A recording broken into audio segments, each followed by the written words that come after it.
খুবই অদ্ভুত একটা মানে জিনিস দেখলাম। এতই অবাক হয়েছি, এ কি বলবো বোঝানো যাবে না আপনাদেরকে।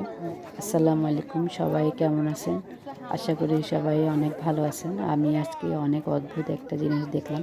সিলেটে এক মানে আগুন পাহাড় আছে, নিচ থেকেই আগুন জ্বলে। এটা আমি প্রথমে শুনে তো পুরাই অবাক, এটা কীভাবে সম্ভব। আপনারা দেখতে পাচ্ছেন এখানে মিউজিকের মতো করে জ্বলতেছে আগুনগুলা। এটা হচ্ছে কি আপনার ম্যাচের কাঠি দিয়ে একটু আগুন ধরাই দিয়েছে, দেওয়ার পরে এইভাবে জ্বলতেছে।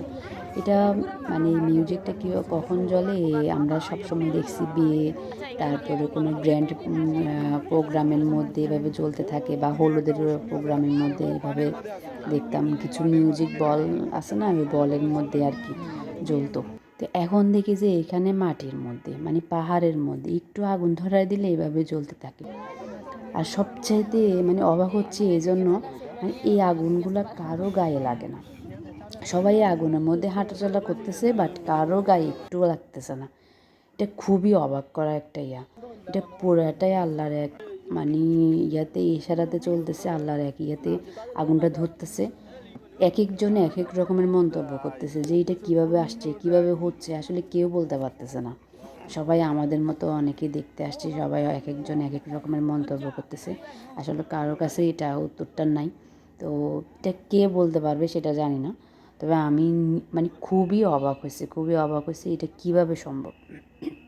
আমরা এটা দেখে অনেকক্ষণ ধরে তাকাইছিলাম যে এত সুন্দর একটা মিউজিকের মতো জ্বলতেছে, মানে কীভাবে সম্ভব। আসলে সবই উপরে আল্লাহর ইশারায়, সব কিছু আল্লাহর ইয়াতে। তো কেউ বলতেছে কি এখানে হয়তো মানে গ্যাসের কোনো ইয়ে আছে। তো গ্যাসের ইয়ে থাকলেও তো এভাবে জ্বলার কথা নয়। কিছু কিছু জায়গাতে অনেক বেশি জ্বলতেছে, আর কিছু কিছু জায়গাতে একদম মিউজিকের মতো জ্বলতেছে।